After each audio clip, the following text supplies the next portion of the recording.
오늘도 두 단원이라서 72페이지부터 그래서 기압과 바람, 그 다음에 날씨 변화까지 다 설명해야 되는데 지구과학은 내용이 좀 많아. 어려운 내용은 아니지만 여러분들한테 설명해야 되는 것도 많고 외워야 되는 것도 좀 있어.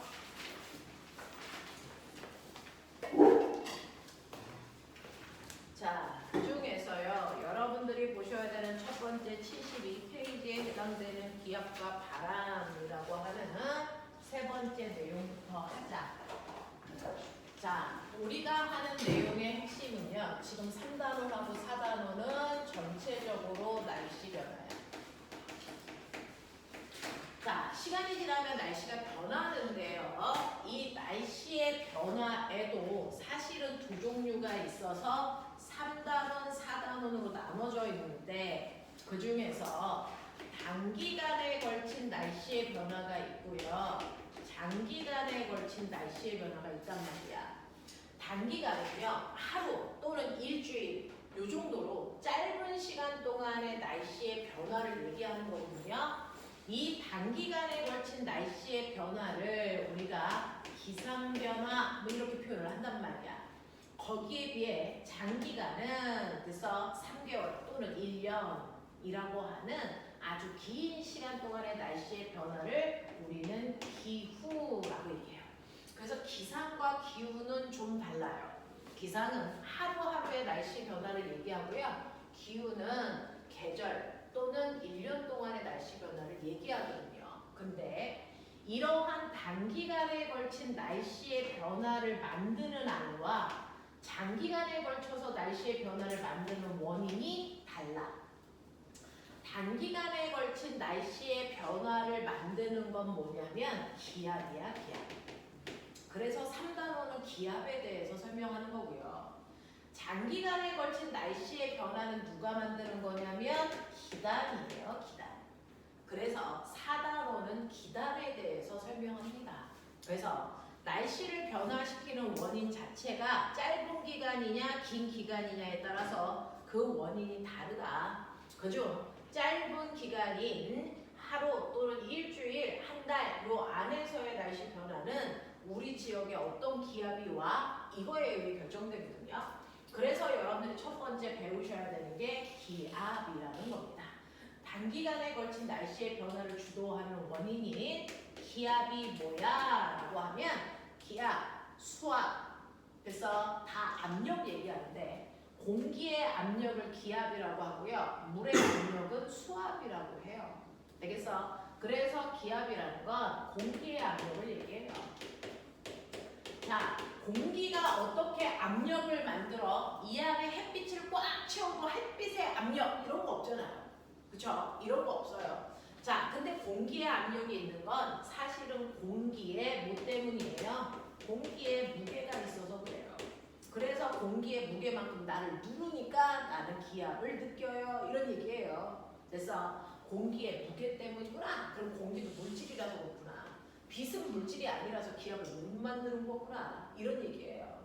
자, 그러면 이러한 공기가 만든 압력, 이 기압이요. 우리가 앞에서 배운 것처럼요. 실제로 지표면에서 위로 올라갈수록 기압의 크기는 급격히 낮아진다. 이런 얘기죠. 높이 올라갈수록 기압의 크기는 급격히 낮아집니다. 그래서 여기가 높이, 여기가 1000km 뭐 이런 느낌이야.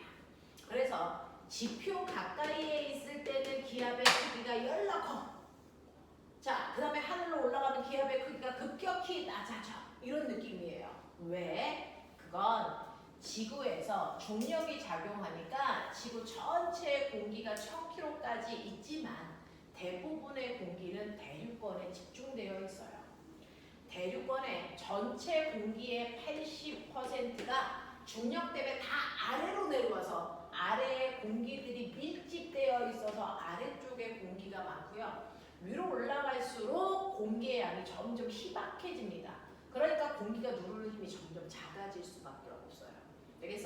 그래서 이런 식으로 지표에 가까이 올수록 기압이 커지는 거 이거 다 중력 때문이야.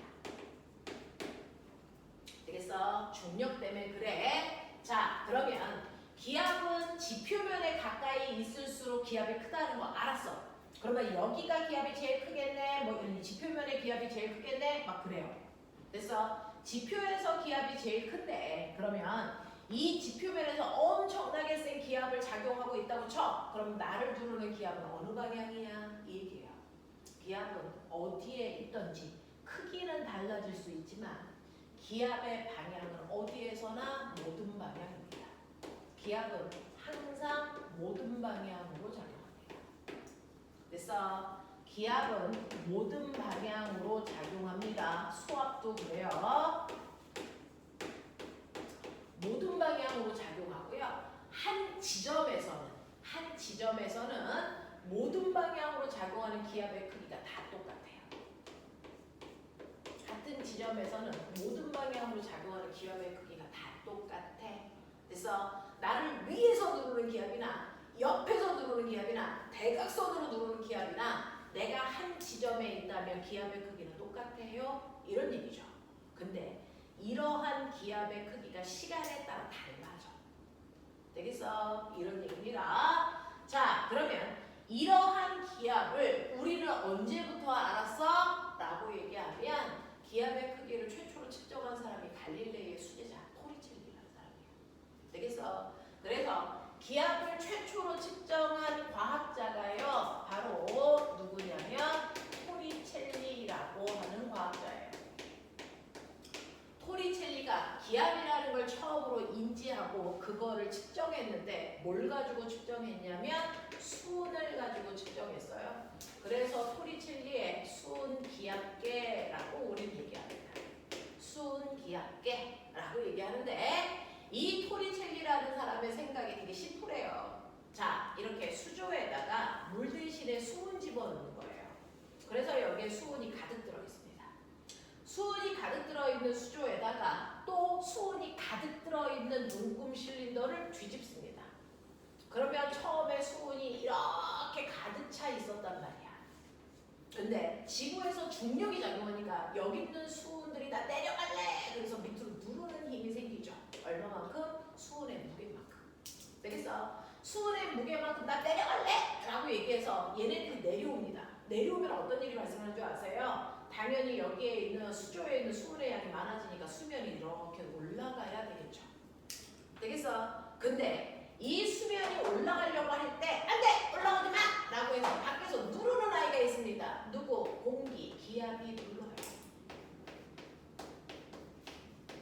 그래서 수은이 내려와서 수면이 올라가는 만큼 공기들은 밀려 올라가죠. 쫓겨가는 겁니다.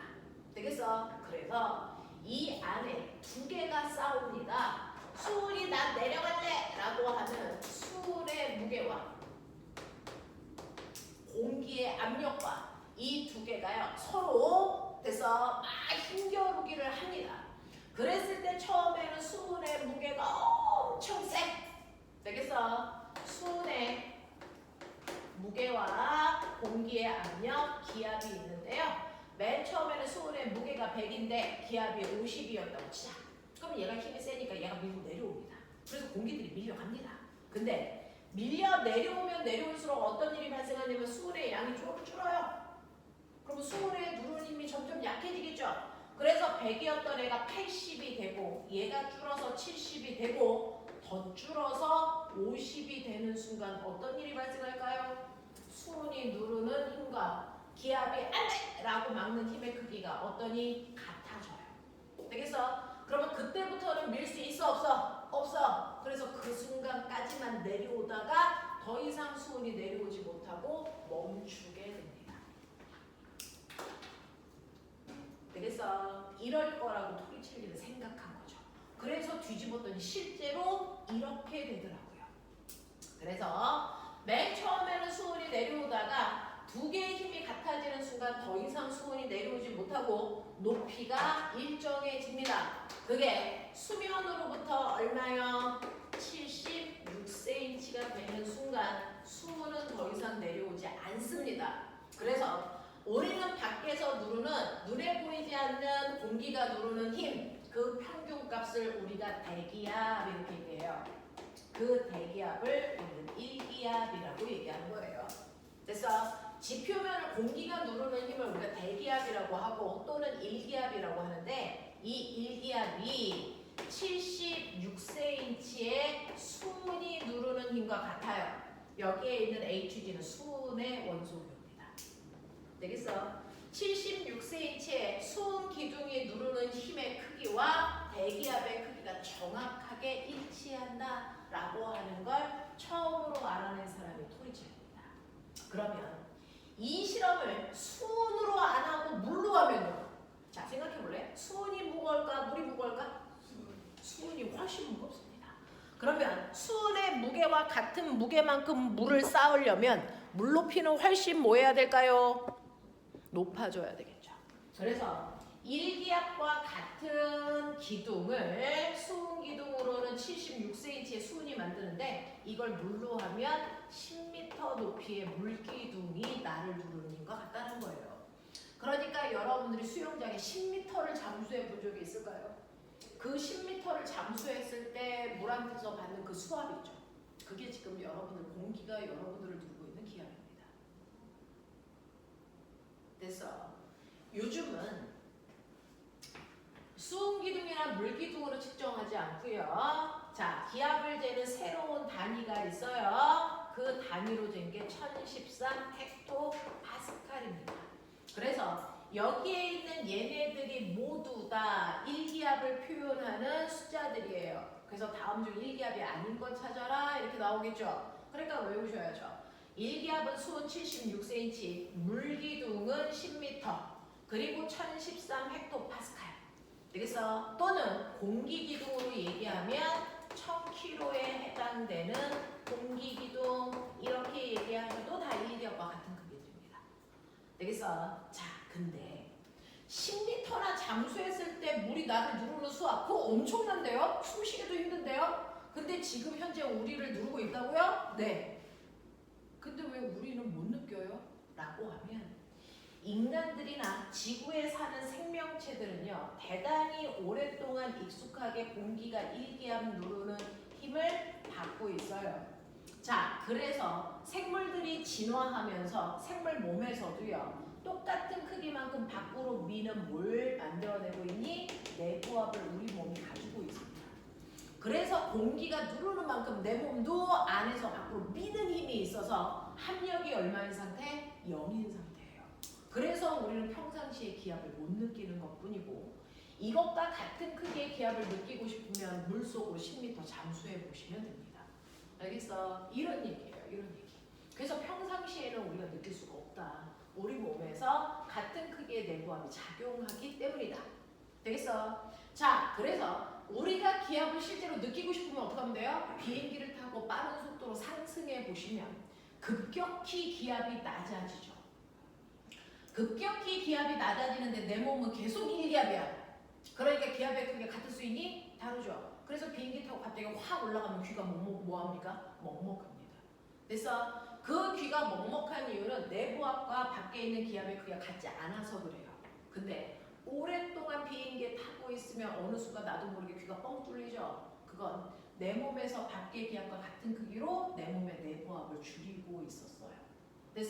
그래서 그 크기가 같아지는 순간 귀가 뻥 뚫어지는 듯한 느낌이 드는데 여러분들 배우셨어요? 우리 몸에서 내부압을 조절하는 게 누굴까요? 귀에 있는 귀 임두관이라고 하는 아이가 압력 조절하는 겁니다. 그래서 귀가 아픈 거예요. 걔가 압력을 조절하고 있어서 그렇습니다. 되겠어? 이런 것들입니다. 자, 그래서 이런 식으로요 여러분들이 우리가 평상시에는 느끼지 못했지만 기압이라는 게 작용하고 있구나. 그러면서 토리첼리는 이 실험을 통해서 진짜로 공기 압력이 있네? 그걸 측정했더니 76cm네? 이걸 알고 나서요 이 사람은 다양한 실험을 더 하고 싶었겠죠. 그래서 어떻게 하냐면 이렇게 수은주에다가 똑같은 수은을 가득 담은 물기둥을 뒤집는데요. 수은기둥을 뒤집는데 하나는 원래 두께, 하나는 열나 얇은 거, 하나는 열나 두꺼운 거 뒤집을게요. 두께를 다르게 한다는 거예요. 그랬을 때 뒤집었을 때 멈추는 높이가 어떨 것 같니? 찍어봐. 어떨 것 같니? 맞아요. 아니요. 이게 신기하게 다 같습니다. 멈추는 높이가 신기하게 다 같습니다. 왜 그럴까요? 라고 하면 꼬맹아, 기압이라는 건 우리가 1학년 아가 때 배웠어. 단위 면적당 누르는 힘이야. 되겠어? 단위 면적당 누르는 힘이라서요. 이만큼의 면적일 때 누르는 힘은요. 이 면적이 3배가 됐을 때 여기서 누르는 힘이 3배가 되죠. 됐어? 그러면 이 면적보다 이 면적이 10배가 되면 누르는 힘도 똑같이 몇 배가 커져? 10배가 커지기 때문에 면적에 따라 바뀔 수가 없다는 겁니다. 되겠어? 압력은 단위 면적당 누르는 힘이기 때문에 면적이 늘어나면 힘도 커져요. 면적이 좁아지면 힘도 작아져요. 그렇기 때문에 수조의 면적하고 상관없이 멈추는 수직 높이는 여전히 76cm구나라는 걸 알아요. 되겠어? 그러면 요번에는 수음기둥의 두께를 조절하는 게 아니고요. 한 놈은요. 그래서 한 놈은 똑바로 세워놓고요. 한 놈은 약간 비스듬히 기울여요. 더 기울인 애들도 있을 수 있어요. 이런 식으로 기울여 보겠다는 거예요. 그랬을 때 수직으로 멈춘 높이가 어떨 것 같습니까? 이 또한 같습니다. 아무리 기울여봤자 수직 높이의 변화가 없어요. 왜? 압력은 모든 방향으로 작용하니까 네가 기울여도 똑같아. 알겠습니까? 이런 얘기예요. 그래서 이런 식으로요. 토리첼리는 다양하게 넓이를 다르게 또 다른 방법으로 기울기를 다르게 이렇게 해봤다는 거죠. 그랬을 때 수직으로 멈추는 순간에 높이가 변화가 없다는 거. 그래서 기압은 단위 면적당 작용하는 힘이고 기압이 모든 방향으로 작용하고 있다는 걸 확인했습니다. 되겠어? 그럼 선생님, 이 토리첼리가 실험한 이 76cm는 절대 안 바뀌어요? 바꿀 수 있죠. 어떻게 해야 돼요? 우주로 가요. 우주로 가면 기압이 없으니까 수음기둥이 0 되겠죠. 맞아요. 또 물에 들어가요. 물에 들어가면 기압이 커지니까 수음기둥이 뭐해질까요? 올라가요. 높아지겠죠. 그러면 거꾸로 산으로 가져가면 되겠죠. 산으로 올라가면 기압이 뭐해질까요? 낮아지겠죠. 그러면 수음기둥의 높이가 어떻게 될까요? 낮아집니다. 그래서 이 수음기둥의 높이는 그냥 기압의 크기를 측정하는 자와 같아요. 그래서 기압이 커지면 높이도 높아지고요. 기압이 낮아지면 높이도 낮아집니다. 알겠어? 이렇게 된다는 거 알아두시면 됩니다. 그래서 어떤 학교에서는요. 이거 수직으로 멈춘 높이가 76 아니야. 74야. 몇 기압이야? 이거 물어봐요. 할 수 있겠어요? 1기압일 때 멈춘 높이가 76이니까 몇 기압일 때 멈춘 높이가 74니까. 알겠습니까? 이렇게 비례식으로 푸시면 됩니다.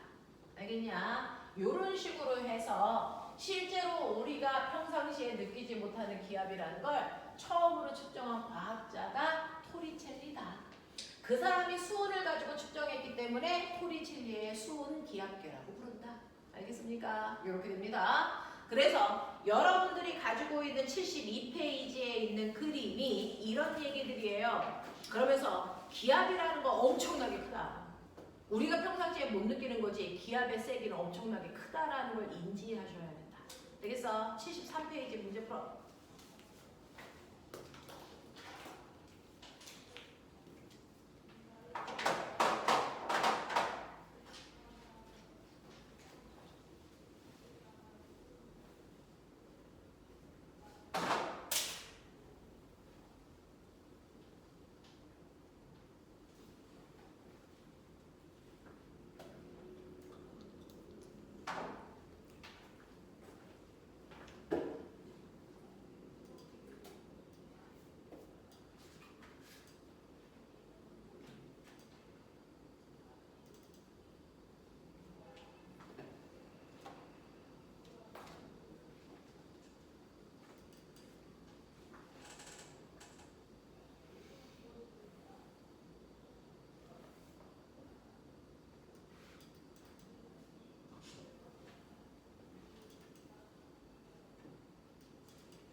보십시오.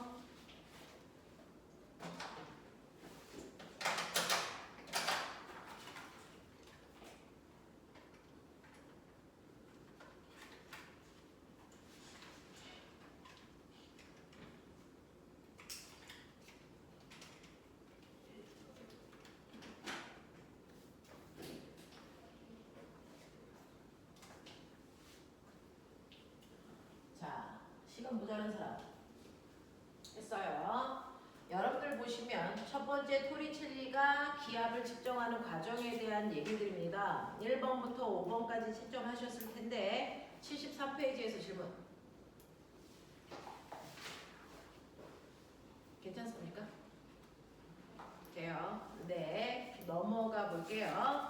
74페이지 있습니다. 74페이지는 그러면 이런 식으로 기압이라는 게 지구에 작용하고 있고요. 높이에 따라 기압의 크기는 달라질 거고 같은 높이에서의 기압은 방향 상관없이 모두 다 같은 크기의 기압이 작용합니다. 자, 그러면 실제로요. 이러한 기압이라는 게 지구 전체에 있다는 얘기죠. 자, 그랬을 때요. 무슨 문제가 생기냐면 여기는 육지고요. 여기는 바다예요. 그래서 여기에 이렇게 바닷물이 있고 아저씨가 물고기 잡고 있네요. 햇빛이 쨍쨍 내려져요. 어떤 일이 발생할까요? 이렇게 되면 육지 쪽으로 가는 햇빛의 양과 바다 쪽으로 가는 햇빛의 양은 똑같습니다. 그렇죠? 근데 뭐가 다르냐면 여기는 육지고 여기는 바다예요. 물질의 종류가 다르죠. 그렇다면 우리가 중학교 2학년 때 배웠나요? 뭐가 다릅니까? 물질마다 비열이 다릅니다. 되겠어? 똑같은 열을 받더라도요. 온도가 올라가는 속도가 다르죠.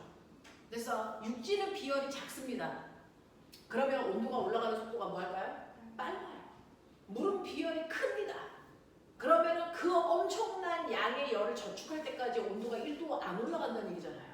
그러니까 물은 비열이 크고 육지는 비열이 작기 때문에 똑같은 열 100을 받더라도 비열이 작은 육지는 온도가 쭉쭉쭉쭉 올라갔다 쭉쭉쭉쭉 떨어지고 이럴 거 아닙니까? 그래서 새벽에 온도가 둘 다 똑같이 10도였더라도 비열이 작은 육지의 온도는 급격히 올라갑니다.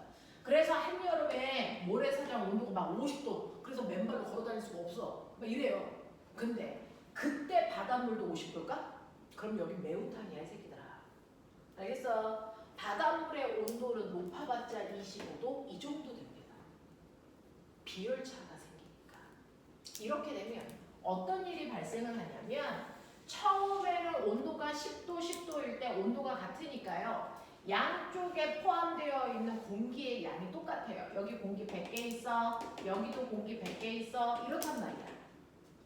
근데 온도가 올라가는 속도가 다르니까요. 열평형에 의해서 육지가 50도면 근처에 있는 공기도 거의 50도 가까운 후덥지근한 공기가 돼요. 근데 바다는요. 온도가 25도니까 열평형에 의해서 바다 위의 공기는 시원합니다. 25도 정도 돼요. 자, 이렇게 되면 상대적으로 육지에 있는 공기는 뜨거우니까 여기 있는 공기들이 운동이 활발해져서 됐어? 공기들이 가벼워집니다. 그런가 하면 여기는 상대적으로 찬 공기니까 무거워지겠죠. 그러면 어떤 일이 발생하냐면 뜨거워진 가벼운 공기는 올라가려고 합니다. 그래서 여기 있는 공기들이 가벼우니까 자꾸 위로 올라가요. 되겠어? 그리고 여기는 상대적으로 무거우니까 위에 있는 공기들이 자꾸 내려와. 그래서 시간이 지나면 같은 위치에서 공기량이 달라지잖아. 여기는 공기가 100개 있던 게 자꾸 올라가니까 80개밖에 안 남았어. 여기는 자꾸 내려오니까 공기량이 100개가 아니고 120개 됐어. 이렇게 된단 말이에요. 되겠어? 그럼 그러면 느껴봐. 공기량이 많은 쪽이 누르는 힘이 쓸까요? 적은 쪽이 누르는 힘이 쓸까요? 네.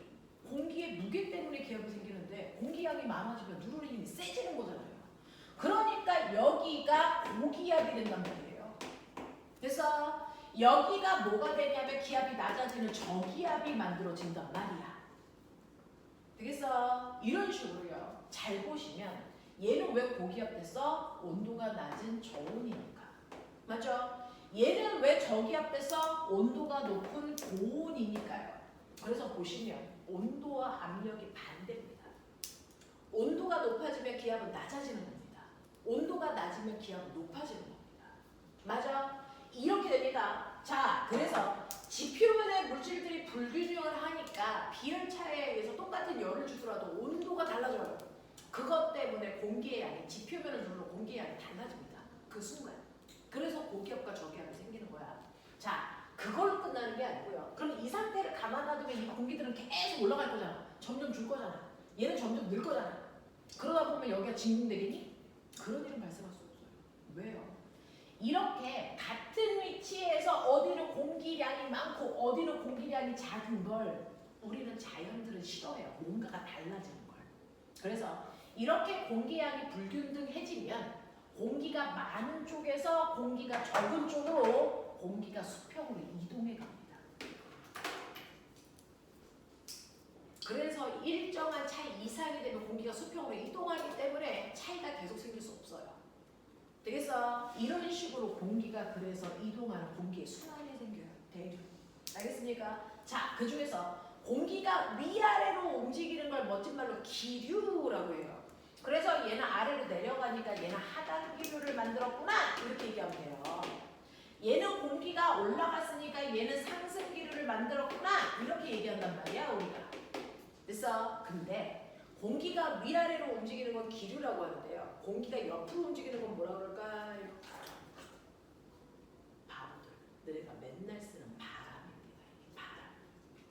됐어? 그 중에서 인간이 느낄 수 있는 건 공기가 수평으로 이동하는 것 중 아래쪽 공기의 이동을 우리가 바람이라고 해요.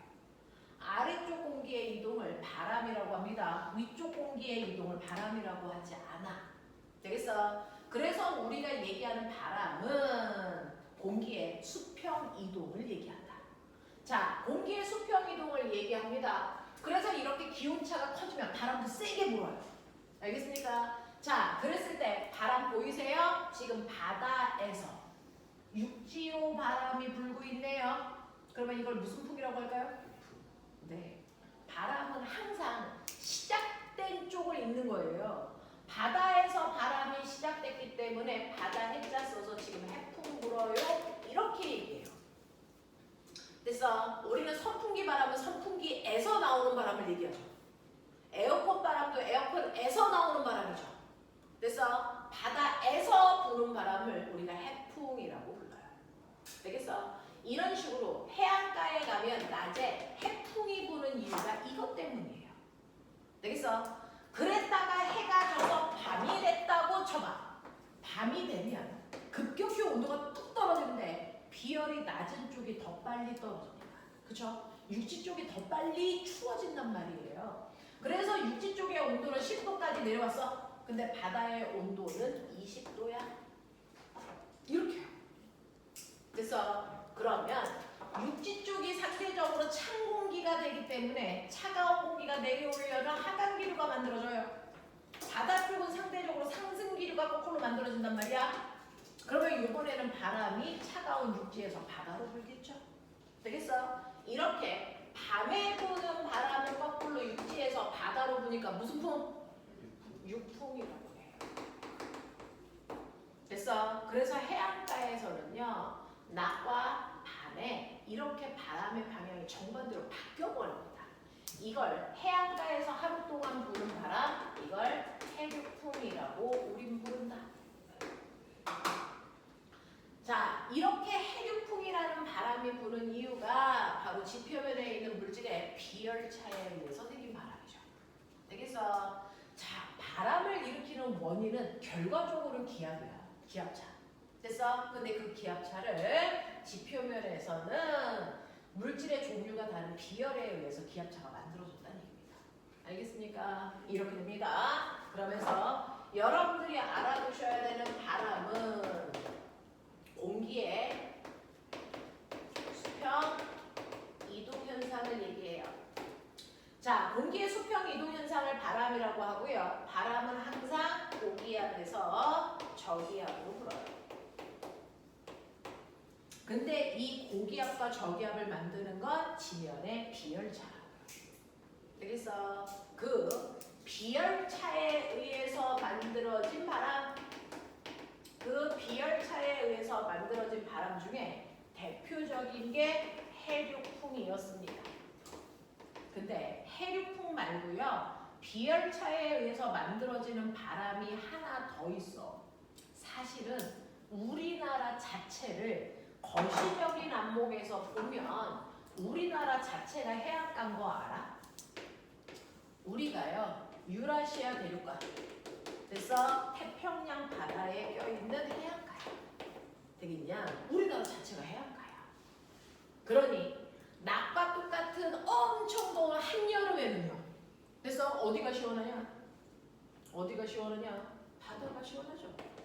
육지가 뭐합니까? 덥죠.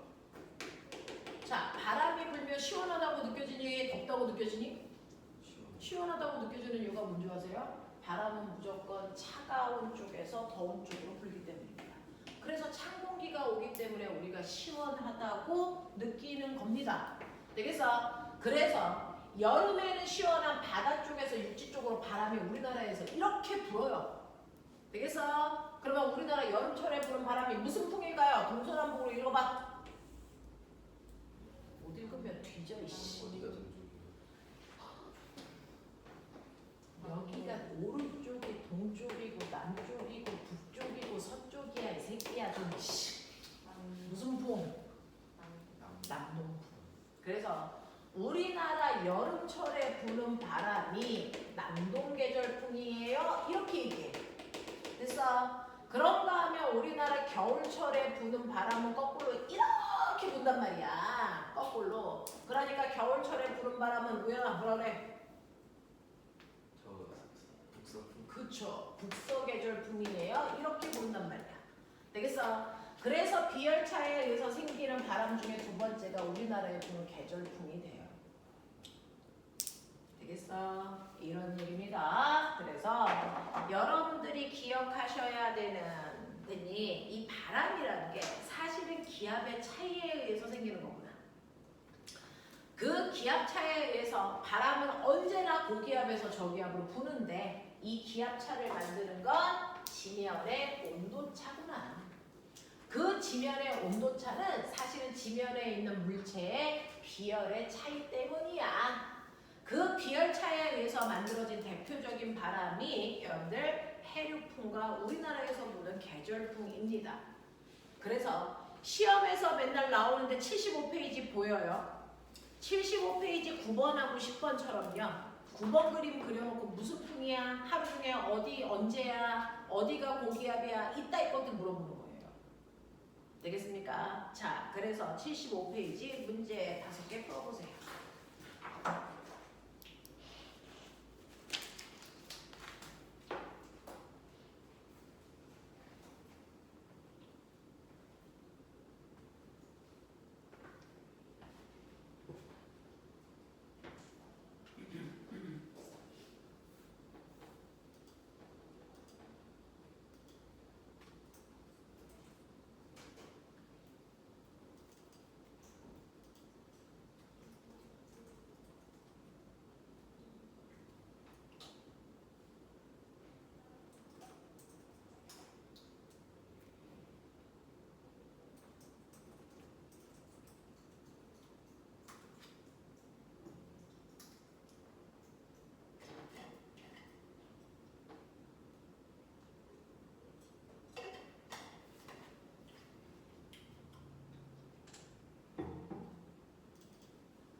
채점했나요? 시간 모자란 사람?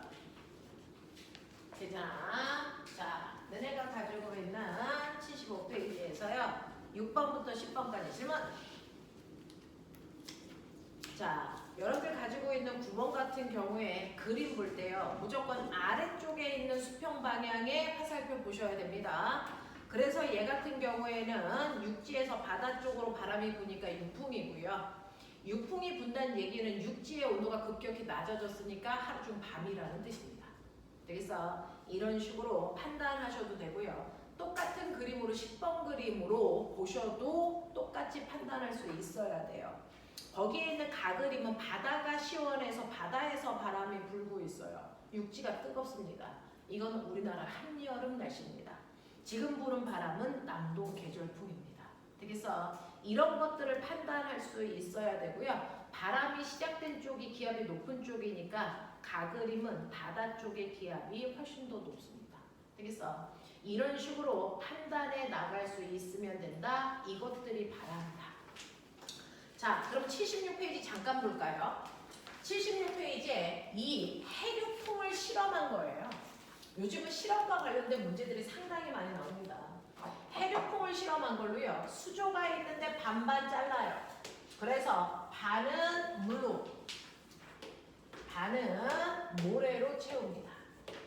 그래서 바람이 어디에서 어디로 부는지를 확인하기 위해서 가운데 향연기를 피워요.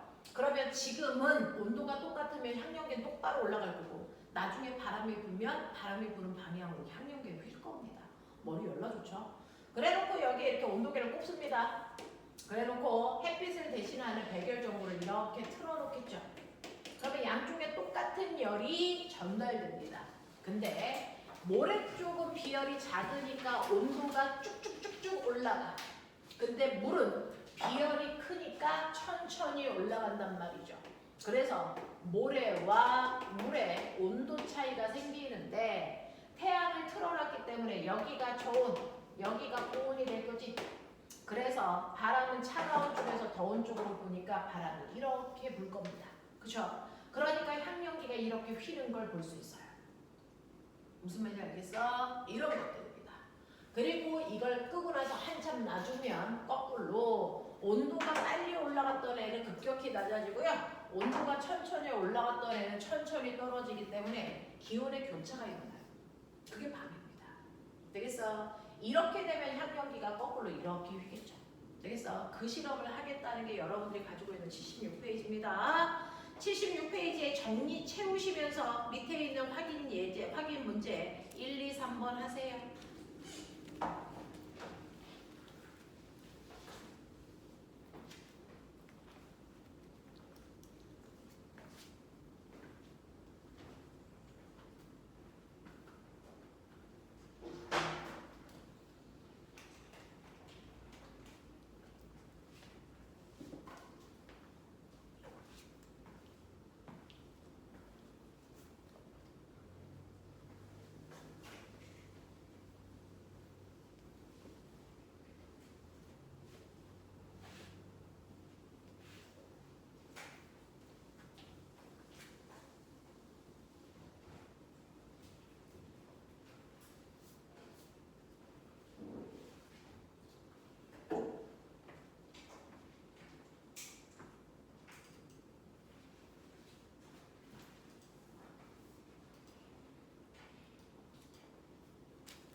자, 여기서 질문이요. 76페이지. 괜찮아? 알아들만 해요. 네. 자, 그 뒤에 있던 문제는 조금 이따가 풀게요. 넘어오시면 82페이지입니다.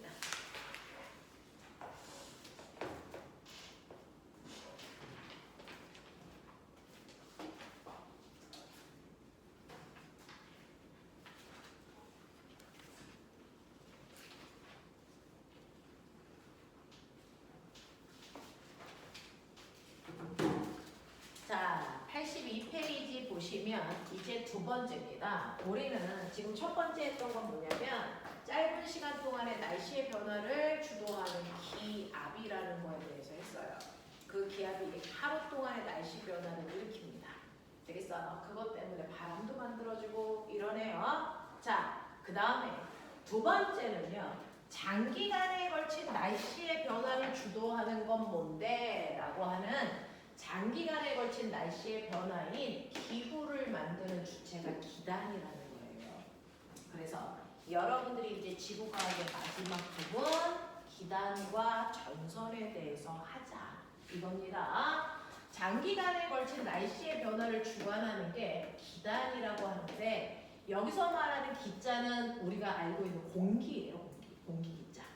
단자는 뭐냐면 단체 단자, 무리 단자 얘기하는 거예요. 그러니 기단이 뭐예요? 라고 얘기하면 기단은 공기덩어리 얘기해.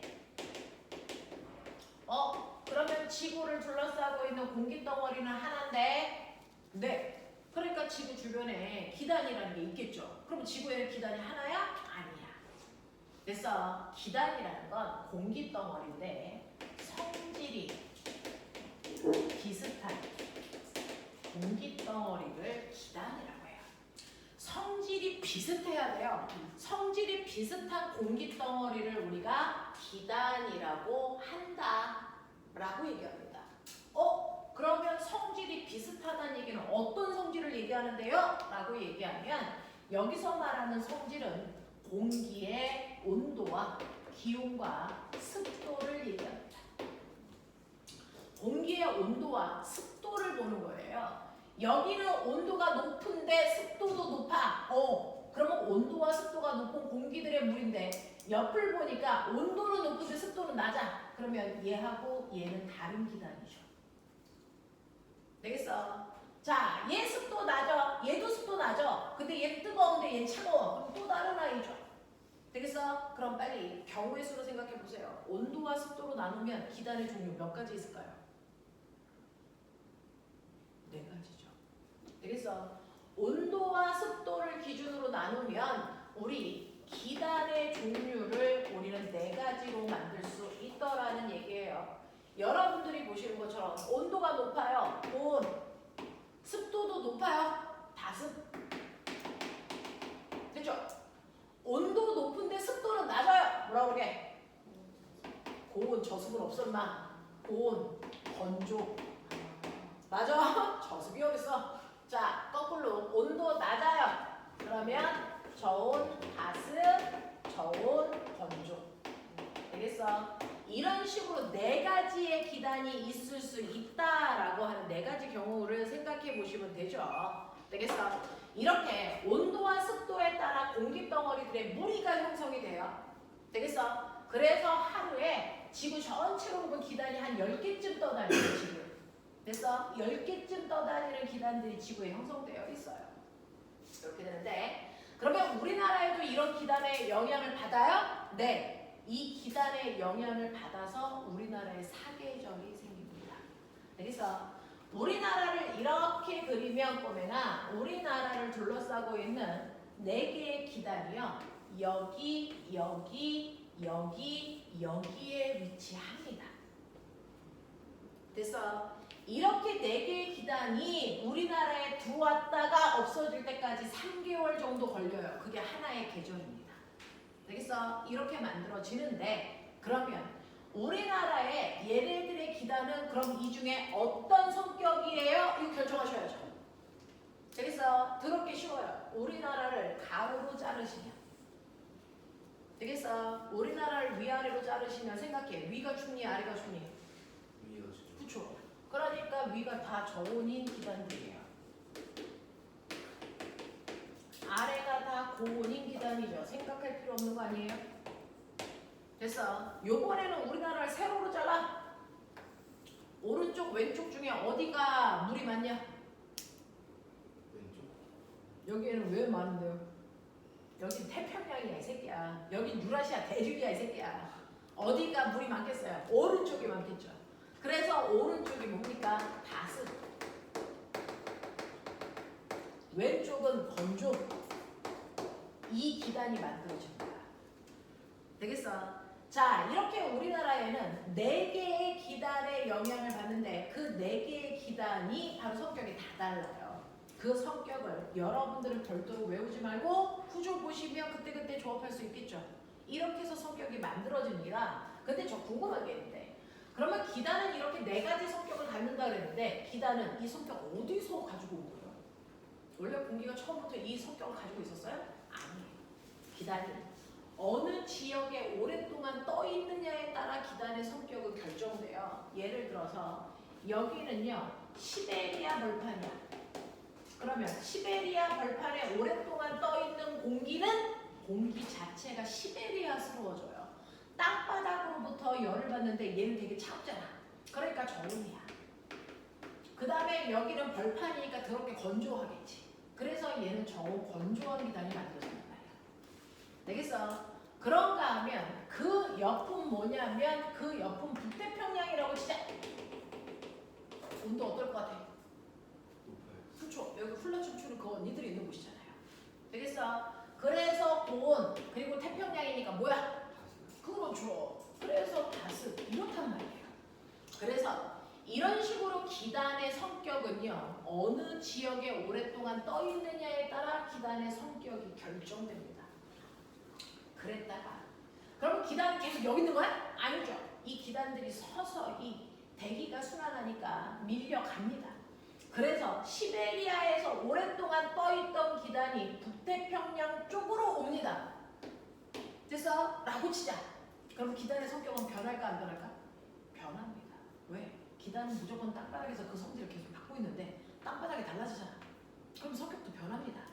이렇게 기단의 성질이 변하는 걸 우리가 기단이 변질됐어 이렇게 표현하는데 이렇게 시베리아 기단이 북태평양으로 오면 북태평양 땅바닥에서 열나 뜨거운 열과 습도를 주잖아요. 그러니까 밑에서부터 바뀌어요. 밑에가 고온 다습해지고요. 위는 아직도 저온 건조한 상태를 유지하고 시간이 지나면 점점 고온 다습이 계속돼서 여기 다 고온 다습 바뀌어요.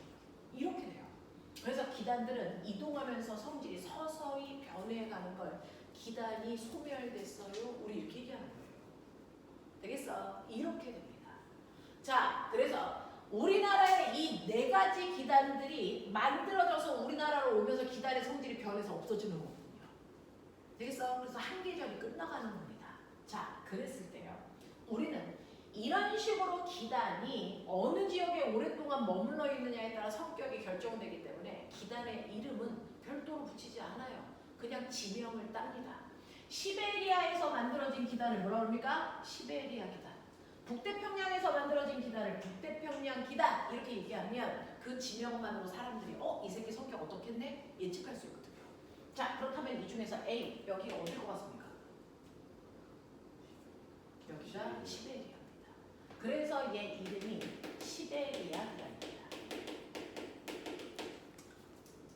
되겠어? 자, 이것과 대각선 여기가 바로 그 훌라 춤추는 언니가 있었던 곳. 북태평양. 그쵸? 그래서 얘 이름이 북태평양이다.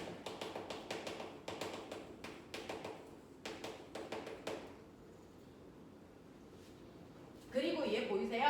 여기가 중국의 양지강이 흐르는 곳이래요. 그래서 얘 이름이 양지강이다.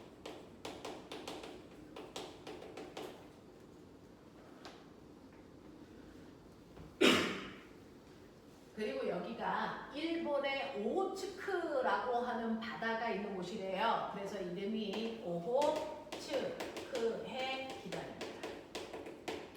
그래서 우리는 이렇게 4개의 기단이 계절에 따라 만들어져서 우리나라에 왔다가 소멸. 됐어? 이 과정을 거치면서 1년이 지나갑니다. 자, 그럼 그 중에서 시베리아 기단은 우리나라 무슨 계절에 영향을 줄까요? 겨울. 당연하죠. 그래서 우리나라의 겨울철에 얘가 영향을 주고요. 양쯔강 기단이 봄, 가을에 우리나라에 옵니다. 그래서 그리고 북태평양 기단이 여름, 그 다음에 오호츠크의 기단이 초여름에 우리나라에 영향을 줘요. 이렇게 되거든요. 자, 그 중에서요. 여러분들 우리나라 겨울철 일기도를 한번 그려봐 드릴게요. 우리나라 겨울철을 보면요. 우리나라 겨울철에는요. 자, 이렇게 우리나라가 있을 때 다른 기단들은 생기지 않습니다. 그래서 시베리아 기단만 발달해 있는 거예요. 그래서 그러면 기단이 발달되어 있다는 거 거기가 무슨 기압이 되는 줄 아세요? 자, 기단을 만들려면 거기에 오랫동안 공기가 머물러 있었어야 되는데 바로 고기압에서 기단이 생겨요. 고기압을 하이의 약자 H로 쓰거든요. 자, 고기압이 발달된 곳입니다. 그래서 기압이 생긴다는 건 거기에 고기압이 만들어졌다는 얘기예요. 고기압이 만들어졌다는 얘기예요. 그럼 저기압은 어디 있어요? 무조건 대각선 반대쪽에 있습니다. 되겠어? 자, 이때 생긴 이 고기압이 우리나라로 점점 다가오면서 그래서 우리나라에 얘가 오면 어떻게 됩니까? 저온 건조한 시베리아 날씨를 우리나라에 갖다 주는 거야. 그래서 그냥 우리나라가 시베리아가 되는 겁니다. 되겠어?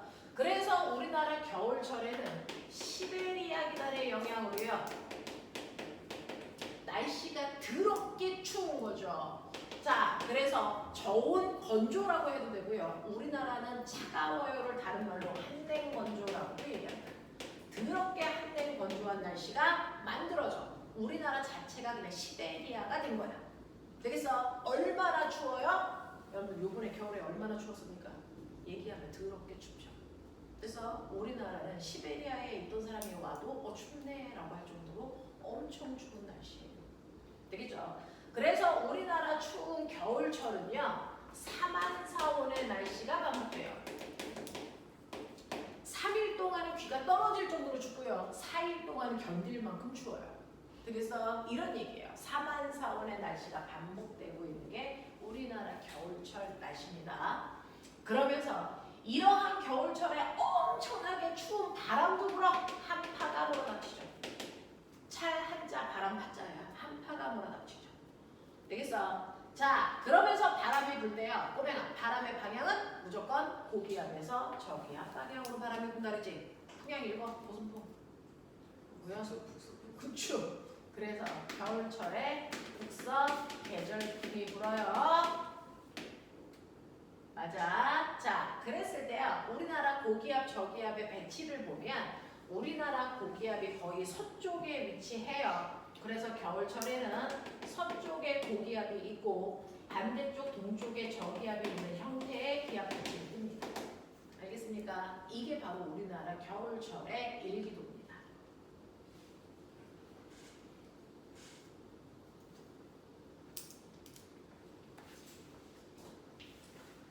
자, 겨울의 반대인 여름을 볼 건데요. 여러분들 우리나라는 사계절이 뚜렷하다라고 할 때 여러분들이 얘기하는 사계절은 봄, 여름, 가을, 겨울이죠. 근데 가을에 과학에서는 사계절이 봄, 여름, 가을, 겨울이 아니에요. 왜요?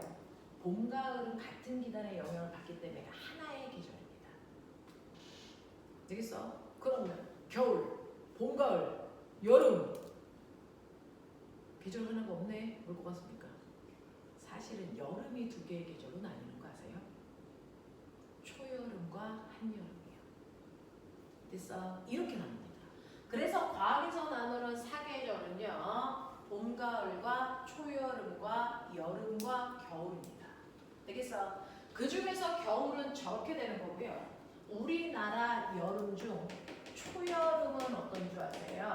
초여름은 유일하게 우리나라에 하나의 기단이 아닌 두 개의 기단이 동시에 발달하는 계절입니다. 원래 하나의 계절에는 하나의 기단만 발생하는데 초여름만 유일하게 두 개의 기단이 동시에 우리나라에 와요. 어떤 기단이냐면 오호츠크의 기단과 북태평양 기단 기단이 우리나라에 동시에 발달돼서 옵니다. 되겠어? 그래서 오호츠크의 기단이 있는 쪽에도 고기압이 생기고요. 북태평양 기단이 있는 쪽에도 고기압이 동시에 생겨서 얘네들이 우리나라에 동시에 와서 부딪힙니다. 근데 여러분들 아셨죠? 구름이 생길 때 구름이 생기는 경우는 반드시 공기가 상승해야 된다. 공기가 상승하기 위해서는 찬 공기와 더운 공기가 만나야 된다. 기억나죠? 자, 그럼 찬 공기와 더운 공기가 만나면 구름이 생겨서 비가 옵니다. 근데 잘 보세요. 오호츠크의 기단 찬 공기, 북태평양 기단 더운 공기. 보이세요? 엄청 구름이 생기겠죠? 근데 찬 공기와 더운 공기가 만났을 뿐만 아니라 찬 공기가 예병할 수증기 열나 많이 가지고 있어. 근데 더운 공기도 수증기 겁나 많이 가지고 있어. 그러니까 찬 공기와 더운 공기가 만나서 생긴 구름이 어마무시하죠. 그래서 우리나라 상공에 거의 보름 가까이 비를 쏟아붓습니다. 그게 바로 우리나라 초여름 장마철입니다. 되겠어? 그래서 우리나라 초여름은 사실은 장마철을 얘기하고요. 이러한 장마라는 게 형성되는 이유가 바로 오호츠크의 기단과 북태평양 기단이 동시에 발달해서 우리나라 상공에서 비 터지게 싸우고 있기 때문이에요. 되겠어? 이 얘기입니다. 그래서 이 오호츠크의 기단과 북태평양 기단이요. 이 새끼는 내려오면서 밀고 내려가려고 그러고요. 얘는 올라가면서 밀고 올라가려고 그래요. 그 중에서 오호츠크의 세력이 강해지면 더 밀고 내려가서 제주도의 장마철. 북태평양 기단의 세력이 세지면 더 밀고 올라가서 북한의 장마철. 그래서 이걸 우리나라 상공에서 거의 보름 가까이 싸웁니다. 그 중에서 누가 져요? 총알이 먼저 떨어지는 애가 죽겠죠. 자, 이 중에서 수증기가 더 작은 애가 빨리 소멸됩니다. 누굴 것 같습니까? 아니요, 오호츠크예요. 북태평양은 넓은 바다니까 수증기를 열나 많이 가져왔겠죠. 그래서 오호츠크의 기단이 수증기가 작아서 먼저 소멸됩니다. 그래서 자, 얘가 먼저 소멸되고 그러고 나면 장마철 끝나요? 이렇게 얘기하는데 그 장마철을 나타내는 기호가 조금 이따 기호 설명할 거예요. 뭐 이렇게 생긴 기호가 만들어지면 이게 장마철이라는 뜻입니다. 되겠어? 그래서 이 기호가 있으면 우리나라 초여름이네. 오호츠크의 기단과 북태평양 기단이 동시에 발달했네. 이렇게 기억하시면 됩니다. 자, 그랬다가 시간이 지나면 오호츠크의 기단이 소멸하고 얘만 남아. 그러면 초여름 끝났어요. 한여름 왔어요. 이렇게 얘기하는 겁니다. 되겠어? 자, 그래서 한여름은요. 오호츠크의 기단의 세력이 약화되고 북태평양만 우리나라에 영향을 주는 상태. 그때부터를 우리가 한여름이라고 해요. 그래서 한여름은 북태평양 기단만 우리나라에 영향을 줘요. 근데 여러분들 아시죠? 북태평양의 성격이 어떨 거라는 거 얘기해봐. 고온다습. 아까 저온을 한대으로 표현한 것처럼 고온을 우리나라에서는 온난, 다습 이렇게 표현하기도 해요. 같은 말이에요. 온난, 다습. 됐어? 그러면 이러한 온난다습한 북태평양이 우리나라를 점령을 합니다. 그래서 여름철은요. 북태평양 기단이 있는 쪽이 고기압, 그것과 반대쪽이 저기압이 형성이 돼요. 그래서 바람이 이렇게 불겠죠. 됐죠? 자, 그래서 여름철에 부는 바람이 바로 난동 계절풍의 바람이 붑니다. 자, 그러면서 우리나라는 북태평양 기단이 우리나라를 점령해서 우리나라가 북태평양으로 바뀝니다. 그래서 우리나라 사람들도 거의 훌라 춤추기 직전이죠. 되겠어? 자, 그래서 보시면 얼마나 온난한데 너 한번 살아봐. 더워서 죽겠어. 이 얘기죠. 그래서 무더위가 뭐라 오는 거죠. 자, 무더위가 기승을 부리는데 밤이 돼도 그래서 온도가 27도 밑으로 안 떨어져요. 그래서 밤에도 잠을 못 자요. 그걸 우리가 열대야 현상이 생깁니다. 되겠어? 근데 우리나라보다 이번에는 유럽이 도로에 있는 자동차의 타이어가 녹을 정도였잖아요. 그래서 우리나라 여름은 별로 더운 게 아니었답니다. 올해는 이렇게 된답니다. 자, 그리고 기압 배치는요. 보시면 고기압이 남쪽으로 치우쳐 있어서 남고 북저형의 기압 배치를 가져요. 뭐 이렇게 표현하시면 돼요. 되겠어? 이게 바로 여름철입니다. 됐죠? 자, 그 다음에 우리나라 마지막 계절에 해당되는 봄, 가을이 있어요. 봄, 가을은 양쯔강 기단의 영향을 받습니다. 자, 양쯔강 기단의 영향을 받는 우리나라 봄, 가을은 양쯔강 기단이 있는 쪽이 고기압이 발달하겠죠. 근데 이 양쯔강 기단이 다른 기단에 비해서 그래서 가지고 있는 특징이 뭐냐면 규모가 엄청 조그매. 북태평양 기단, 시베리아 기단에 비해서 규모가 엄청 작으니까 움직이는 속도가 그렇게 빠르죠. 그래서 팍팍팍팍 움직입니다. 그래서 이러한 양쯔강 기단의 특징은 이동성 고기압이라는 거예요. 움직이는 속도가 더럽게 빠르다는 거예요. 근데 고기압이 우리나라에 들어오면 자 물어보자. 고기압이 우리나라에 들어오면 날씨가 맑아지는 거니 흐려지는 거니? 저기압의 영향권에 들면 우리나라는 맑아진 거니 흐려진 거니? 맑다 흐리다의 기준은 뭐야? 구름이 있어요 없어요지? 구름은 무슨 기류가 있어야 생기니? 구름은 무슨 기류예요? 상승 기류예요. 공기가 위로 올라가야 되잖아요. 그러면 이렇게 상승 기류와 하강 기류 중에 빨리 생각해. 상승 기류가 무슨 기압이니? 상승 기류가 생기면 밑에 있는 공기의 양이 공기의 양이 많이 줄어들죠. 그럼 무슨 기압이 만들어지니? 저기압이에요. 맞아요. 그래서 저기압이 바로 날씨가 흐린 겁니다. 됐냐? 하강 기류가 생기면 자꾸 공기들이 아래쪽으로 밀려오니까 아래쪽에 공기양이 많아지는 거잖아요. 그러니까 공기가 누르는 힘이 세지는 거잖아요. 그러니까 하강 기류가 있는 쪽이 고기압입니다. 맞아? 이 얘기잖아요. 그러니 저기압이 있는 곳은 공기가 상승하니까 반드시 구름 생겨서 비 오겠다는 얘기예요. 그래서 고기압은 하강 기류니까 구름이 생길 수가 없다는 얘기예요. 그래서 고기압이 다가온다는 얘기는 맑다라는 얘기고요. 저기압이 다가온다는 얘기는 흐리다는 얘기거든요. 근데 봄, 가을에는 이동성 고기압 때문에요. 얘가 우리나라에 빠른 속도로 들어오면 날씨 맑아졌다가 빨리 튀겨나가요. 날씨 흐려졌다가. 그래서 이동성 고기압의 영향으로 날씨 변화가 뭐하냐면 극심합니다. 아침에 맑았다가 밤에 막 비 오고. 되겠어? 이런 상태예요. 그게 바로 양쯔강 기단 때문입니다. 되겠어? 이렇게 이동하는 속도가 빠르기 때문에 날씨 변화가 심한데 그중 봄철은요. 그래서 이동성 고기압 때문에 아침에는 포근해서 파카를 벗을까? 라고 했다가 밤에 열나 추워지죠. 라고 하는 꽃샘추위가 생겨요. 따뜻해졌나봐. 그런데 그 다음날 막 눈 내려요. 뭐 이런 거. 되겠어? 이게 봄철 날씨의 특징이에요. 자, 가을철은요. 어떠냐면 하늘은 더럽게 높고 맑아요. 촘촘하게. 됐어? 그리고 단풍이 들고요. 그 다음에 첫서리가 내리는 계절이죠. 그래서 각각의 계절을 표현하는 단어들이 있는데 상식이니까 좀 기억해 두시죠. 되겠어? 자, 이런 식으로 이동성 고기압의 영향으로요. 봄과 가을철은 다른 계절에 비해서 날씨 변화가 되게 심하다라는 거 기억을 좀 해봐 주시면 됩니다. 자, 그러면 이러한 기단의 영향을 받기 때문에 여러분들은요. 여기에서 어떤 문제를 보시면 되냐면 85페이지 잠깐 올래요.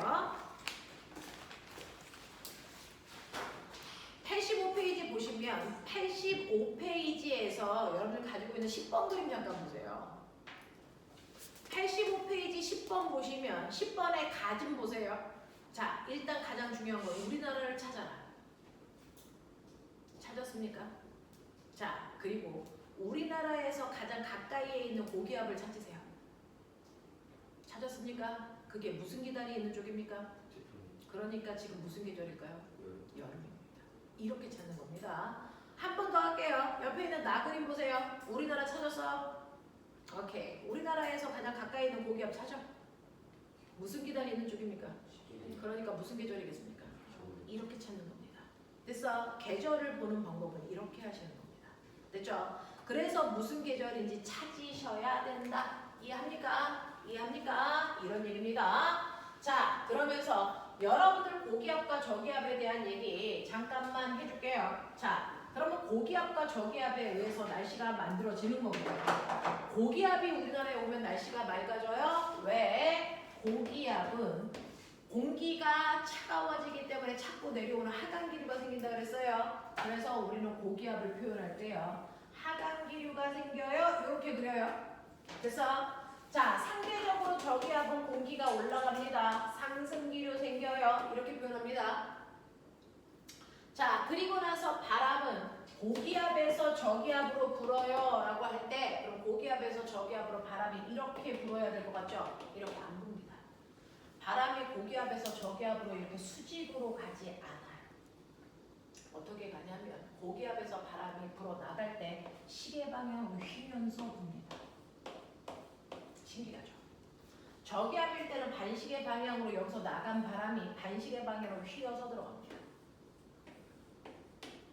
그래서 이 그림 맞게 그린 거 찾아라가 시험에 나온 겁니다. 되겠어? 자, 오른손 펴. 자, 오른손에서 우리 늘 했던 거 기억나죠? 앙파르. 되겠습니까? 엄지손가락이 기릅니다. 자, 고기압은 무슨 기류?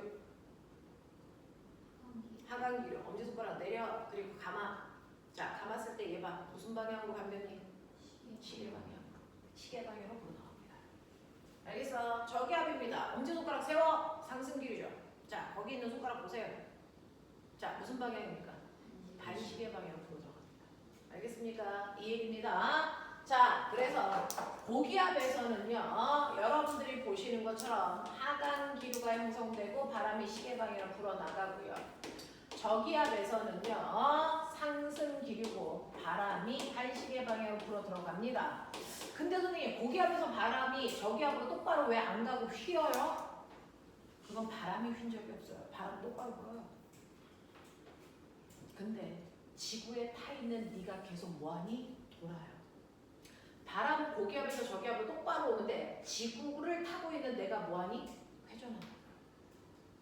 내가 돈다고요. 됐어? 그러면 고기압에서 똑바로 나의 배꼽을 향해서 바람이 오고 있네. 그랬는데 배꼽이 휘어요. 그러면 이기적인 사람은 뭐라고 합니까? 내가 돌았어가 아니고 바람이 옆구리 쪽으로 휘었어. 이렇게 얘기하는 겁니다. 되겠어? 그래서 고기압에서 저기압으로 바람이 불 때 바람이 이렇게 휘어지는 이유가 뭐니? 그거 지구의 뭐 때문입니까? 자전 때문에 휘어진 것처럼 느껴지는 겁니다. 됐죠? 지구가 자전하기 때문에 바람이 휘어지는 현상이 생깁니다. 그래서 우리가 느끼는 바람은 바람이 휘어서 부는 것처럼 느껴지죠. 아무리 내가 자전하더라도 내가 느끼는 건 바람이 휜 것처럼 느껴져요. 그래서 그려놓은 겁니다. 알겠어? 그래서 저 방향 맞게 된 거 찾아라. 100% 나오겠죠? 그래서 여러분들이 가지고 있는 85페이지 7번에 답 찾으세요.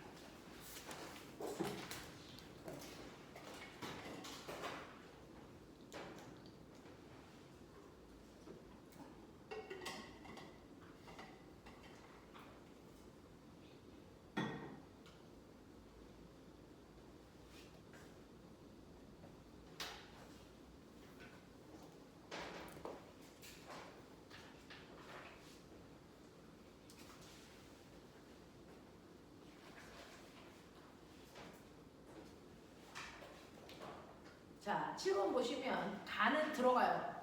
바람은 고기압에서 나와서 저기압으로 들어가죠? 그러니까 가는 들어가는 거니까 저기압, 나는 나가는 거니까 고기압. 근데 나중에 뒤에 가시면 이 휘어지는 방향 맞게 그린 거 찾아라 이렇게 나올 거거든요. 그래서 방향 잘 기억해 주십시오. 자, 그러면 오늘 할 마지막이요. 자, 그러면 이런 식으로요. 기단이라는 게 우리나라의 계절을 만드는구나. 근데 문제는 이렇게 기단들이 막 흩어져서 돌아다니다 보면 기단과 기단이 뭐하니? 부딪혀요. 그 기단과 기단이 부딪혀서 만들어진 걸 우리가 전선이라고 해요. 전선이 생겨요. 얘가 시험에 더럽게 많이 나옵니다. 전선이라는 게 생기는데 예를 들어서 이렇게 수조가 있다고 칠게요. 자, 수조를 반을 가려서 됐어? 반을 나눠서 반쪽은 20도의 찬물입니다. 뜨거운 물입니다. 자, 온도가 달라도 눈으로는 구별이 안 되니까 우리는 구별하기 위해서요. 자, 구별하기 위해서 20도의 찬물은 파란색 잉크 탈게요. 80도의 뜨거운 물은 빨간색 잉크 탈게요. 그래서 이렇게 놓는 거야. 그리고 나서 갑자기 내가 가운데에 있는 막을 확 치울게요. 어떻게 될까요? 섞인다 안 섞인다? 안 섞여요. 왜? 온도에 따라 물의 밀도가 다르기 때문이죠. 뜨거운 물이 무거울까? 찬물이 무거울까? 당연하죠. 찬 공기, 찬물이 무겁습니다. 그래서 이렇게 칸막이를 확 치우는 순간 밀도가 큰 찬물이 밑으로 가라앉습니다. 그래서 얘가 밑으로 이렇게 파고 들어간다고요. 됐어? 찬물이야. 그러면 그 위에 뜨거운 물이 타고 올라갑니다. 그래서 이 둘 사이에 뭐가 생기니? 경계가 생겨요. 되겠어? 그래서 온도차가 크면 클수록 바로 섞이는 게 아니고 이렇게 경계면이 생깁니다. 근데 이게 물만 그런 게 아니고 공기도 그렇습니다. 찬 공기와 더운 공기가 만나면 막바로 섞이는 게 아니고 경계면이 져요. 자, 이렇게 물이 아니고 얘가 공기였을 때 상공에서 생긴 이 경계면을 우리가 뭐라 그러냐면 전선면이 생겼어요. 이 얘기야. 전선면이 생겼어요. 이 전선면이 생겼을 때 그걸 잘 따라가서 땅이랑 만나는 한 점. 그래서 땅이랑 만나는 이 한 점만을 우리가 뭐라고 한다? 전선이라고 합니다. 전선면이 지표면과 만나는 한 점을 우리가 전선이라고 불러요. 되겠어? 자, 그러면 전선이라는 건 무조건 찬 공기와 더운 공기가 만나야 되네요. 네. 찬 공기와 더운 공기가 만나서 생긴 경계면이 땅바닥이랑 만나는 점만 전선이라고 합니다. 자, 그랬을 때 여러분들 찬 공기와 더운 공기가 만났어. 누가 힘이 셀까? 찬 공기가 힘이 세면 찰 한자 써서 그걸 한냉전선이라고 불러요. 그래서 찬 공기와 더운 공기가 만났는데 만약에 더운 공기가 힘이 세요? 그러면 따뜻할 온자를 써서 온난전선이라고 부를게요. 근데 찬 공기와 더운 공기가 만났는데 둘의 세력이 비슷해. 그래서 누구도 센 게 없어. 그래서 어느 쪽으로도 안 밀리고 그 자리에 머물러 있는 정체되어 있어. 이런 전선을 우리가 정체전선, 다른 말로 이걸 장마전선이라고 합니다.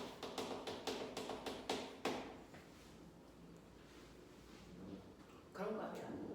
찬 공기와 더운 공기가 오랫동안 만나 있으면 계속 이렇게 대치되어 있을까?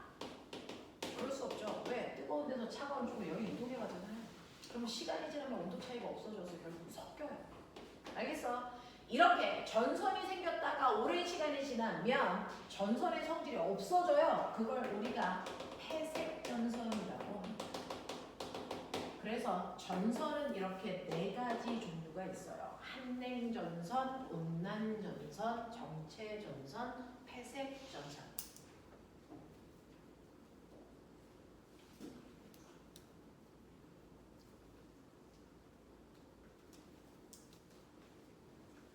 한냉, 온난, 정체, 폐색. 되겠어? 이렇게 4가지 전선이 있다. 자, 그 중에서요. 여러분들 한냉전선이 지나가면 추워질까 더워질까? 추워져요. 그러니까요. 한냉전선이 지나가면 찬 공기가 힘이 세니까 거기를 다 차갑게 만들어버려요. 그래서 추워지니까 얼음이 얼어서 고드름 됐어요. 고드름 표시입니다. 뾰족, 뾰족, 뾰족, 뾰족. 이게 한냉전선 표시입니다. 자, 온난전선이 지나가면 어떻게 될까요? 따뜻해지겠죠. 그랬더니 얼었던 고드름이 녹아서 물방울 됩니다. 그래서 물방울 표시한 게 온난전선 표시입니다. 실제로 이렇게 만든 거예요. 자, 정체전선은 차가운 공기, 따뜻한 공기의 세력이 똑같아서요. 한쪽은 차갑다, 한쪽은 따뜻하다가 서로 대치되게끔 그려놓은 게 이게 바로 장마전선 표시였죠. 그 다음에 폐색전선은요. 찬 공기와 더운 공기가 섞이는 거기 때문에 섞어서 그리시면 돼요. 동글 뾰족 동글 뾰족 이렇게 섞어서 그리시면 이게 회색 전선입니다. 자, 그래서 우리처럼 이렇게 한글로 쓰지 않고요. 기호로 그렸을 때 뭔지를 아셔야 됩니다. 자, 근데 전선은요. 아까 기단은 고기압에서 만들어지죠. 전선은 거꾸로 저기압에서 만들어집니다. 되겠어?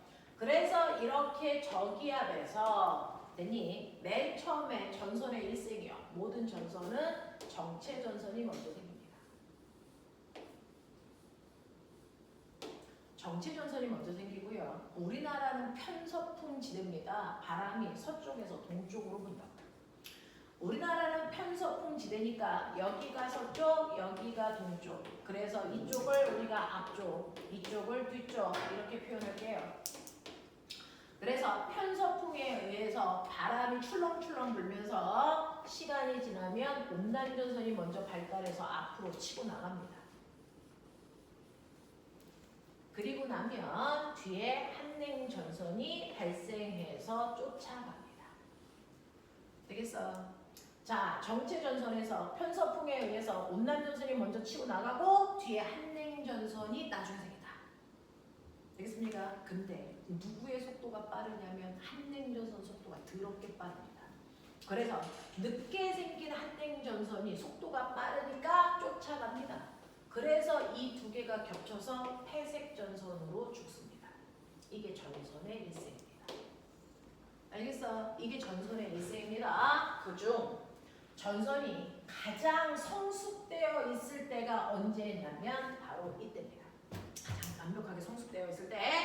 자, 이때 전선의 단면을 잘라서 그림을 맞게 그린 거 찾으세요가 시험에 나오는데요. 그래서 A, B입니다. 자, 전선이 가장 발달되어 있는 이 상태에서 A, B의 단면을 잘랐을 때 그 모습을 바르게 그려라 이렇게 할 건데요. 자, 잘랐습니다. 여기가 A고 여기가 B입니다. 자, A는요. 한냉전선이죠. 한냉전선은 누구의 힘이 세다고? 그렇죠. 그러니까 차가운 공기가 힘이 세서 민데 밀 때 지가 무거우니까 밀면서 내려가는 거예요. 되겠어? 자, 그러면 옆에 있던 더운 공기는 가벼우니까 튕겨 올라갑니다.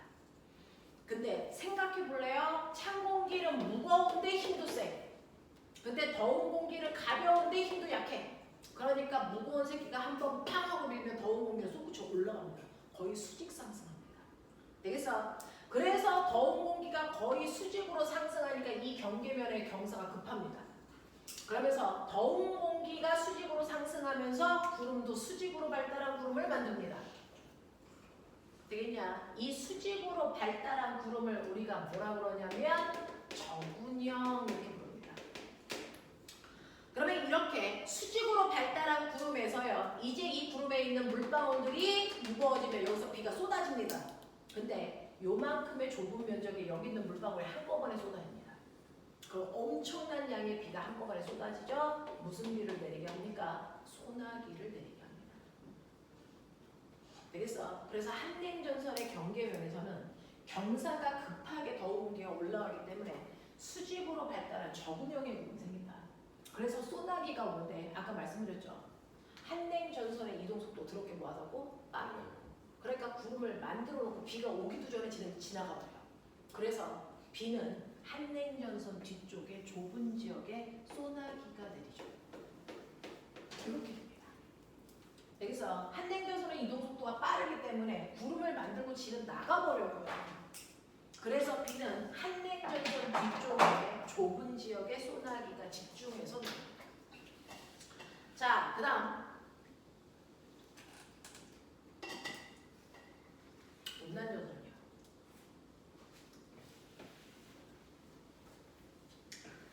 그 다음에 온난전선이요. 자, 여기 온난전선이 있는 B쪽을 보시면 얘는 따뜻한 공기의 힘이 세서 따뜻한 공기가 밀고 가는 거예요. 더운 공기가 밀어요.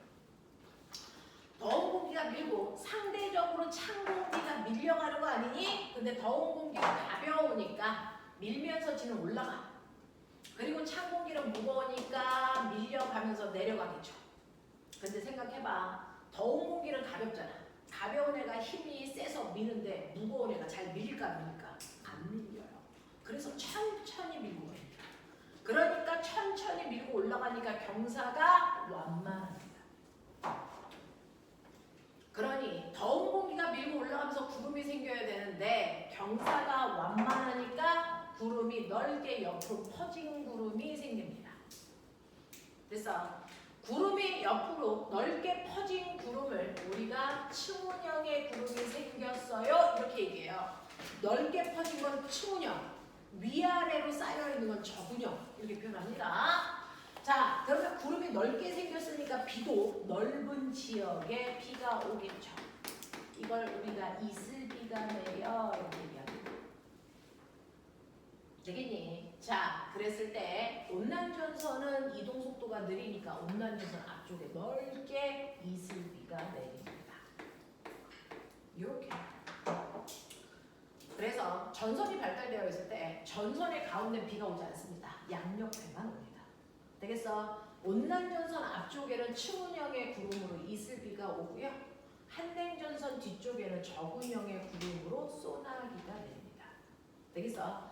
그래서 여러분들 이 그림을 이렇게 잘라놓고 단면 바르게 그린 거 찾으세요. 이렇게 그리셔야 돼요. 가운데는 더운 공기, 양옆이 찬 공기. 알겠습니까? 한냉전선 쪽은 경사가 급하고 온난전선 쪽은 경사가 완만하게 그리셔야 된다. 알겠습니까? 이렇게 됩니다. 자, 근데 우리나라가 있는 쪽은 편서풍의 바람이 분다 그랬죠. 그래서 바람이 이렇게 붑니다. 우리나라는. 우리나라는 바람이 이렇게 부니까 일기현상이 바람을 타고 같이 밀려옵니다. 되겠어? 그래서 일기현상이 이렇게 이동해 가요. 저 편서풍 때문에 우리나라의 날씨는 항상 중국 쪽의 날씨가 우리나라로 와요. 그리고 우리나라 날씨가 일본으로 갑니다. 알겠어? 이런 식으로 움직여간단 말이야. 그러니 만약에 지금 현재 우리나라가 여기 기역 지점에 있었어. 근데 편서풍의 영향으로 전선이 이렇게 움직여갈 거잖아. 그러면 우리나라는 조금 후에 전선의 한가운데 와 있는 형태가 돼요. 맞죠? 여기에 오게 됩니다. 그랬다가 더 시간이 지나면 우리 집이 전선의 뒤쪽에 온 형태가 되겠죠. 이해됩니까? 괜찮습니까? 자, 그래서 편서풍의 영향으로 전선이 이렇게 움직이니까 거꾸로 우리 집이 이렇게 움직이는 것처럼 보입니다. 그랬을 때 첫 번째 우리 집 날씨는 기역에서 니은으로, 니은에서 디귿으로 날씨가 바뀌게 되겠죠. 자, 그 중에서 우리 집이 기역의 위치, 다시 말해요. 온난 전선의 앞쪽에 위치할 때요. 그래서 우리 집이 온난전선 앞쪽에 위치했다가 그 다음 온난전선 뒤쪽에 위치하게 되죠. 그랬다가 한냉전선 뒤쪽에 위치합니다. 이런 형태로 바뀌어요. 자, 이렇게 전선이 우리나라를 지나갈 때 각각의 위치에서 날씨 어떻습니까? 이제 이게 시험에 나오겠다는 거죠. 되겠어? 그 중에서 온난전선 앞쪽에 있을 때는 여러분들이 알고 있는 것처럼 층운형의 구름으로 이슬비가 내리고 있었어요. 그랬다가 온난전선이 지나가서 우리나라 전선 가운데 오면 오던 비가 멈추죠. 날씨 맑음으로 바뀌어요.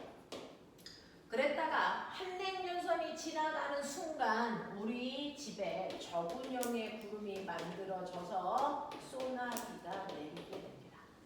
이렇게 날씨가 급격히 바뀌어요. 전선이 지나가면. 되겠냐? 자, 그러면서 여러분들 알고 계세요? 온난전선이 지나가게 되면 추워질까 더워질까? 온난전선 지나갔어. 추워져 더워져? 더워지죠. 온난전선이 지나갔잖아요. 그래서 온난전선이 지나가게 되면 기온은 지나가면서 상승합니다. 자, 그랬다가 한냉전선이 지나가면 기온이 하락합니다. 근데 알아요? 기온과 기압은 반대라는 거? 그래서 기압은 온난전선이 지나가면 기압은 더 낮아집니다. 한냉전선이 지나가면 높아지는 형태가 돼요. 돼요. 자, 근데 여기서 더 중요한 거 저기압이잖아요. 여기가. 저기압에서 바람은 시계 반대 방향으로 불어 들어간다 그랬죠. 그러니까 여기서 바람은 이렇게 불었을 거예요. 시계 반대 방향. 얘는 이렇게 불었을 거고 여기서는 바람이 이렇게 불고 있겠죠. 그러니 온난전선 앞에 있을 때 우리나라에 부는 바람이 무슨 풍일까요? 읽어. 남동풍이요. 되겠어. 그래서 온난전선 앞에서는 남동풍의 바람이 불고 있어요. 그랬다가 온난전선이 지나간 온난전선 뒷부분에는요 남서풍의 바람이 불죠. 그래서 바람이 남동풍에서 남서풍으로 바뀌었다. 온난전선 지나갔다는 얘기입니다. 한냉전선이 지나가게 되면 남서풍의 바람이 북서풍의 바람으로 바뀝니다. 그래서요 제갈공명이 적벽대전 바람의 방향이 갑자기 확 불어가지고요 됐어. 네 불화살을 쏜 그 배에 불길이 적군 쪽으로 이동해 갑니다. 그래서 적군 쪽에 그 배들이 다 불타서 이겼어요. 이게 적벽대전 들어본 적 있냐? 젠장. 그때 사용한 게 바로 전선이 지나가면서 바람의 방향 180도로 바뀌어 이걸 이용한 겁니다. 제갈공명. 되겠냐? 이런 것들이죠. 되겠어. 자, 그래서 오늘 배워야 되는 내용은 이거고요. 시간이 별로 없어서 여러분들 83, 85 빨리 채점해서요. 83, 85 빨리 여기까지만 채점해서 끝내도록 하죠.